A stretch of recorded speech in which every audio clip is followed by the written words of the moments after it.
देव बदलू नका, तुमची स्टोरी बदला. होय, बरोबर ऐकलत तुम्ही. देव बदलू नका, पण तुमची स्टोरी बदला.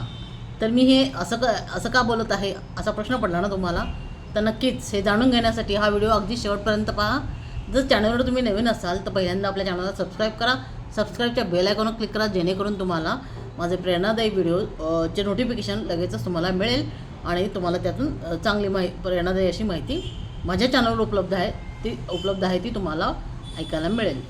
तर मी जे म्हटलं आता की देव बदलू नका, पण तुमची स्टोरी बदला, तर हे काय आहे चला ते सगळं आपण जाणून घ्या. त्यासाठी व्हिडिओ हा अगदी शेवटपर्यंत पहा. तर नमस्कार, मी आहे ऑथर संगीता आणि माझ्या अमित ब्रँड कम्युनिकेशन या यूट्यूब चॅनलवरती तुम्हाला सर्वांचं खूप खूप स्वागत आहे. तर आज आपण अशा विषयावर बोलणार आहोत की जो तुमच्या आयुष्याचा दृष्टिकोनच बदलू शकतो. तर अनेक जण मला असं विचारतात किंवा बोलतात की मी स्वामींची भक्त आहे किंवा मी दत्तप्रभूंची भक्त आहे किंवा अजून कुठल्याही त्यांच्या देवीची किंवा गणपती बाप्पाची भक्त आहे. मी नामस्मरण करते किंवा पारायण वगैरे करते, पण तरीही मला समाधान का मिळत नाही. बरोबर आहे. काहींना वाटतं की कदाचित ते योग्य पद्धतीने भक्ती करत नसतील, तर काहींना स्वतःच्या भक्तीचा करण्याचा मार्ग बदलण्याची इच्छा होते. तर खरंच भक्ती बदलण्याची गरज असते का हो? म्हणजे खरंच एखादा भक्ती करतो त्याची ती पद्धत किंवा मार्ग बदलण्याची गरज असते का? तर माझ्या मते नाही, बिलकुल नाही. कारण बदलण्याची गरज ही असते ती आपल्या आयुष्याकडे पाहण्याच्या दृष्टीची, ना की देवाच्या भक्तीमध्ये बदल काही करण्याची गरज असते. आपण आयुष्याकडे कुठल्या दृष्टिकोनातून बघतो, कुठल्या नजरेने बघतो, हे बदलणं खूप गरजेचं असतं. आपण ज्या पद्धतीने स्वतःची कथा मनात सांगत असतो, म्हणजे मनाला आपण सांगत असतो की हां माझ्या बाबतीत असंच घडतं, माझ्या नशिबातच असं आहे, हे जे आपण मनाला सांगत असतो ती गोष्ट बदलण्याची गरज आहे. म्हणूनच मी सुरुवातीला म्हटलं की देव बदलू नका, तुमची स्टोरी बदला. बरोबर आहे. जेव्हा आयुष्यात अडचणी वाढतात आपल्या, जेव्हा सगळे मार्ग बंद होतात आणि मनामध्ये नकारात्मक विचारांचा गोंधळ सुरू होतो, तेव्हाच माणूस देवाकडे वळतो. तो ज्या देवाला मानतो त्या देवाकडे वळतो. पण याचा अर्थ असा होत नाही की देव आपल्यापासून दूर आहे का? उलट त्या कठीण प्रसंगामधूनच देवच आहे जो आपल्याला स्वतःहून त्यातून बाहेर काढत असतो. आणि देवच असा असतो की तो अडचणीच्या वेळेस आपल्याला त्याच्यापर्यंत येण्यासाठी उद्युक्त करतो किंवा त्याच्यापर्यंत येण्याचं आपल्याला तो बळ देतो. जर तुम्ही आज आता मी स्वामी भक्त असल्यामुळे मी स्वामींचं उदाहरण घेते. स्वामींचं नाव घेत असाल, त्यांच्या मठात जात असाल, त्यांचे विचार ऐकत असाल, तर केवळ तुमच्या इच्छेमुळे नाही आहे, तर त्यामागे स्वामींची कृपादृष्टी असते. त्यामुळे माझी भक्ती योग्य आहे का हा प्रश्न मनातून काढून टाका. आणि स्वामी देखील समजतात, ओळखतात की आपला भक्त कोण आहे आणि ह्याला भक्त करून घ्यायचं का नाही हे पण स्वामींना चांगलं माहिती असतं. एक साधंसं उदाहरण बघा. आपल्याला रनिंग रेसमध्ये जायचं आहे आणि तिथे आपल्याला पद किंवा मेडल मिळवायचंच आहे आणि नंबर तिथे आपल्याला मिळवायचंच आहे. मग समजा तुम्ही स्वामींकडे म्हटलं की मला ते सक्सेस, जे यश आहे, ते अवॉर्ड आहे किंवा ती ट्रॉफी आहे ती मला हवी आहे, तर ते स्वामी तुम्हाला थेट देणार नाहीत. जे काही अवॉर्ड असेल, पदक असेल, ट्रॉफी असेल, ते तुम्हाला थेट देणार नाहीत, असं डायरेक्ट काही देणार नाही. तर त्याऐवजी ते तुम्हाला रनिंग करण्यासाठी, धावण्यासाठी चांगल्या दर्जाचे बूट देतील पायात घालायचे.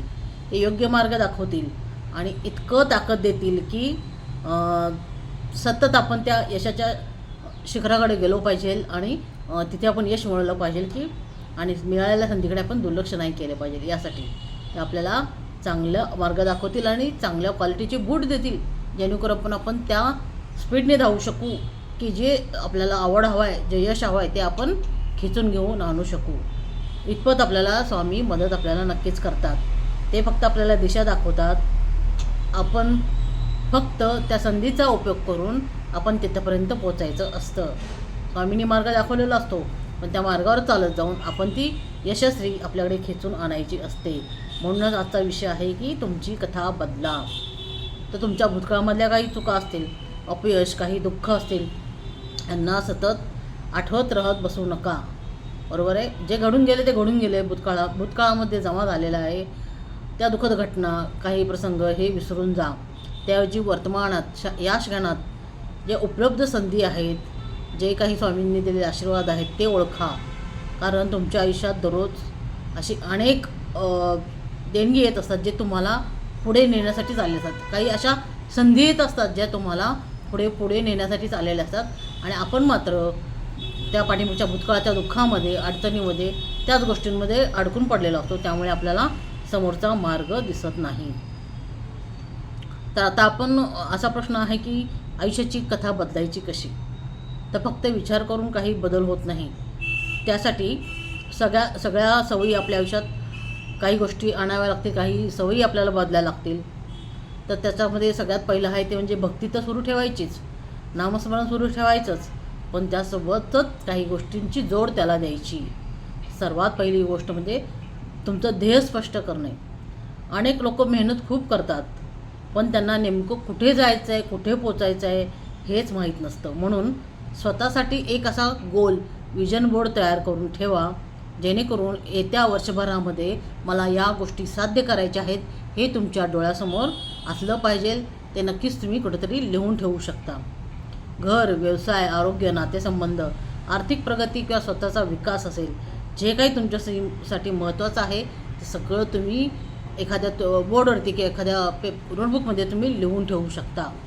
आणि दररोज सकाळी आणि रात्री ते लिहिलेली लिस्ट आहे की तुमचं जे लिहिलेलं ध्येय आहे ते वाचायचं आहे, त्याच्याकडे पाहायचं आहे आणि स्वतःला विचारायचं आहे, आज मी जे काम करणार आहे ते मला माझ्या ध्येयाजवळ घेऊन जाणार आहे का? हा प्रश्न आपण स्वतःला विचारायचा आहे. हा एक छोटासा प्रश्न तुमच्या दिवसाची दिशा बदलू शकतो. नक्कीच हा प्रयोग तुम्ही करून पहा. आणि दुसरी महत्त्वाची गोष्ट म्हणजे सकारात्मक कल्पनाशक्ती. आपण दिवसभर स्वतःशी बोलत असतो आणि पण त्या संवादात म्हणजे आपण जे बोलतो स्वतःसोबत जे कन्व्हर्सेशन करतो त्याच्यामध्ये काय बोलतो बघा, आपण साधारण हे सर्वजण असंच बोलतात, अरे मला काय हे जमणार नाही, माझ्याकडून काय हे होणार नाही, माझं नशीबच खराब आहे, अरे माझी वेळच खराब आहे, माझ्या बाबतीत काहीच चांगलं घडत नाही, मी काहीच करू शकत नाही, माझ्यामध्ये ती क्षमताच नाही आहे, माझी ती पात्रताच नाही आहे, असं आपण सतत बोलत राहतो.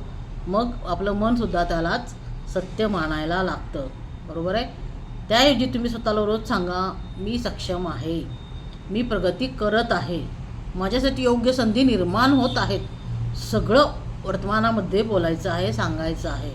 सुरुवातीला हे सगळं अगदी कृत्रिम वाटेल, अरे आपण असं काय करतो आहे, तर हे करणं गरजेचं आहे. कारण याच्या प्रॅक्टिसने मन ह्या गोष्टीवरती विश्वास ठेवायला लागतं की आपण जे बोलतो की मी हे करू शकते, माझ्यात एवढी ताकद तर नक्कीच आहे, मी कॅपेबल आहे, मी हे करणारच, मी तिथंपर्यंत पोहोचणारच, हे माझं ध्येय मी गाठणारच, या येत्या 2 महिन्यात मी जे काही तुमचं असेल मी माझं यूट्यूब चॅनल ग्रो करणारच.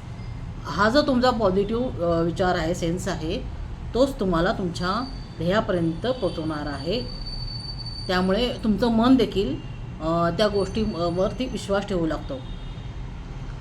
आता पुढची गोष्ट म्हणजे प्रत्येक मोठा बदल आधी विचारामध्ये घडतो आणि नंतर तो वास्तवात दिसायला लागतो. बरोबर आहे? म्हणजे आपण खूप साऱ्या गोष्टी अशा आपल्या विचारात, मनामध्ये आपण विचार करतो की बाबा मला हे हवं आहे, माझं हे ध्येय आहे, मला हे पूर्ण करायचं आहे, मला इथे सक्सेस मिळवायचं आहे, हे सुरुवातीला आपल्या डोक्यात येतं आणि नंतर मग आपण ते वास्तवामध्ये त्या गोष्टी बघू लागतो, म्हणजेच इमॅजिन करायचं आहे.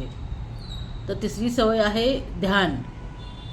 तर आजच्या काळामध्ये माणसाकडे माहिती खूप आहे, पण सगळं काही आहे, पण मनक शांती मात्र काहीच नाही आहे. तर सकाळी डोळे उघडल्यापासून ते रात्री झोपेपर्यंत आपलं मन सतत काही ना काही विचार करत असतं आणि या विचारांच्या गर्दीमध्येच आपला आवाज कुठेतरी हरवून जातो. म्हणून दिवसातून किमान 10 मिनिटे स्वतःसाठी काढा, शांत बसा, डोळे बंद करा आणि आपल्या श्वासावरती लक्ष केंद्रित करा. आपल्या मनामध्ये हजारो विचार येऊ देत, त्यांना थांबवायचा प्रयत्न करू नका. फक्त त्यांच्याकडे पहा आणि पुन्हा श्वासांकडे आपल्या लक्ष द्या. काही दिवसांनी तुम्हाला जाणवेल की तुमचं मन आपोआपच स्थिर झालेलं आहे, स्थिर होत आहे. याच्या पुढची गोष्ट आहे ती म्हणजे आपल्या शरीराची काळजी घेणे. आपण अनेकदा मानसिक प्रगतीबद्दल बोलतो, पण शरीराकडे मात्र पूर्णपणे दुर्लक्ष करतो. तो निरोगी शरीर हे कुठल्याही यशाचा हा पाया आहे. दररोजचं चालणं असेल, योगा असेल, व्यायाम असेल किंवा कोणत्याही शारीरिक हालचाली ह्या जरूर करा. व्यायाम केवळ शरीर मजबूत करत नाही, तर तुमचा आत्मविश्वास देखील वाढवत असतो. जेव्हा तुमचं शरीर उत्साही असतं ना, तेव्हा मनालाही नवीन ऊर्जा मिळते. बरोबर? आता पुढची सवय आहे ती म्हणजे वाचन. तर पुस्तक हा आयुष्यभर सोबत राहणारा आणि आपल्याला मार्ग दाखवणारा गुरु आहे. त्यामुळे दररोज काही पानं वाचण्याची सवय स्वतःला लावून घ्या. प्रेरणादायी पुस्तक असतील, आत्मचरित्र असतील, काही आध्यात्मिक साहित्य असेल किंवा ज्ञानवर्धक काही लेख आहे जे तुम्हाला आवडतं ते सगळं तुम्ही वाचू शकता. ते सगळं जितकं लोक सतत वाचनामुळे काय होतं, विचारांची आपली गुणवत्ता बदलते आणि आपला दृष्टिकोन अगदी व्यापक होऊन जातो. जे लोक सतत शिकत राहतात तेच आयुष्यात सतत पुढे जात राहतात. हे मी नक्कीच माझ्या अनुभवावरून तुम्हाला सांगू शकते की सतत मी शिकत राहते, त्यामुळे मी नवीन नवीन गोष्टींमध्ये पुढे मी जात आहे. पुढचा मुद्दा आहे तो म्हणजे रायटिंग, म्हणजे जर्नल रायटिंग. तर एका साध्या वहीमध्ये वही आणि पेन घेऊन तुमचं वही आणि पेनामध्ये आयुष्य बदलण्याची ताकद असते. ह्याला जर्नल रायटिंग असं म्हणतात. दररोज रात्री काही मिनिटं वेळ काढा आणि लिहा की मी आज माझ्या बाबतीत काय चांगलं घडले, मी आज काय शिकले किंवा शिकलो, उद्या मला कोणती कामं पूर्ण करायची आहेत. आणि तुमची ध्येय पुन्हा एकदा लिहून ठेवा. जे पहिल्यांदा आपण गोल बनवलेला विजन बोर्ड बनवलेला आहे तो तर आहेच, पण रात्रीसुद्धा दिवसभरात काय घडलं, नवीन गोष्टी काय घडल्या, तुम्हाला काय अनुभव आले, हे सगळं पुन्हा एकदा लिहा. जणू आणि तुमची जे ध्येय आहेत ती पूर्ण झालेलीच आहेत अशा पद्धतीने लिहा. म्हणजे मला आज हे अचीव करायचं होतं, ते मी मिळवलेलंच आहे, मला प्रमोशन मिळालेलं आहे, असंच तुम्ही लिहायचं आहे. जणू ते आधीच पूर्ण झालेलं आहे या भावनेनं लिहा. जर्नल लिहिताना तुम्ही स्वतःशी संवाद साधत असता, बरोबर. त्यामुळे विचार अधिक स्पष्ट होतात. म्हणजे आपण जेव्हा लिहितो तेव्हा विचार आपले स्पष्ट असतात आणि मन ते लगेच आपलं कॅच करत असतं आणि त्यामुळे निर्णय घेणं अगदी सोपं होत जातं. आता त्या अमूल्य वाक्याबद्दल बोलूया. किंवा रोज आपल्याला समजा रोजचा जो दिवस आहे किंवा रोजचं आपलं जे आपण वेळेवर उठतो आहोत, वेळेवर झोपतो आहोत, या गोष्टी आहेत, तर याची आपण किंमत पण कधी करत नाही. तर त्याच्याबद्दल म्हणजे मग सकाळचा सूर्यप्रकाश असेल, शुद्ध हवा, स्वच्छ पाणी, चांगलं अन्न, निरोगी शरीर आणि देवाचं स्मरण, या सर्व गोष्टी आपल्या आयुष्यामध्ये ऊर्जा निर्माण करतात. तर त्यांचा आपण कधीच विचार करत नाही, आपण त्यांना नेहमी गृहीत धरतो.